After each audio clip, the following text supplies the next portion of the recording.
Hi Bill and all the brother technicians. I have my brother 782 here, and I called a couple weeks ago about thinking I needed a new needle for a couple of my colors.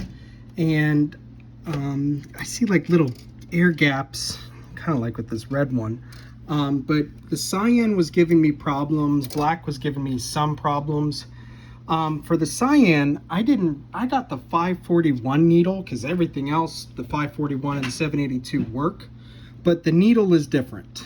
And Bill obviously told me this. And I told him I wanted to wait to get the needle because when I took the cyan and I was ready to swap the needle and then realized it didn't fit, I had to put the cyan back, and I kind of just blew through it with air, just with my mouth, and I felt like I was able to essentially, I don't know, get rid of a clog or something.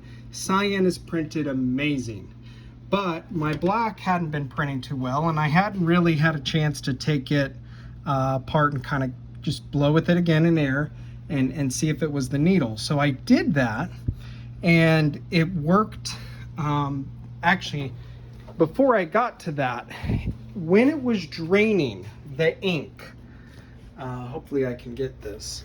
When it was draining the ink, the tube that comes from, I believe, this pump from back here, it popped off the line that obviously goes to the discharge. And as you can see, it looks like a bloody mess. So that popped off and the ink went flying everywhere. But I was able to essentially get through the draining. I cleaned the needle I had, put it back on, and when I go to turn on the printer, I'm getting a 6101 error message. So I thought I'd turn it on. I know it's hard to believe you're seeing this tape and whatnot. That's not normal how I do this. I've had the machine for a decade. I'm pretty good with it. Everything sounds right. I hear that in my sleep all the time. I only use the CMYK, never the white anymore.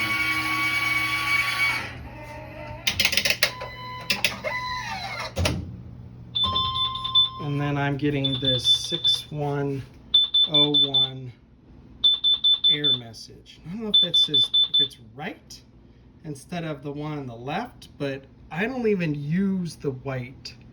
Not sure what's causing this, how I can get it to stop. But yes, I desperately need some help and would really appreciate it. I know there's not many people who know this machine because it's so old, but if somebody can help me figure out, one, what would make this pop off? It did seem like there was some kind of clogged ink right there. And I don't know if I'm supposed to secure it somehow, because there's nothing like on the tip that, like a rubber band type gasket that tightens it. But to be honest, I'm less worried about that tube and more worried about this 6101 error message. If you guys can help me out, I would greatly appreciate it. Thank you.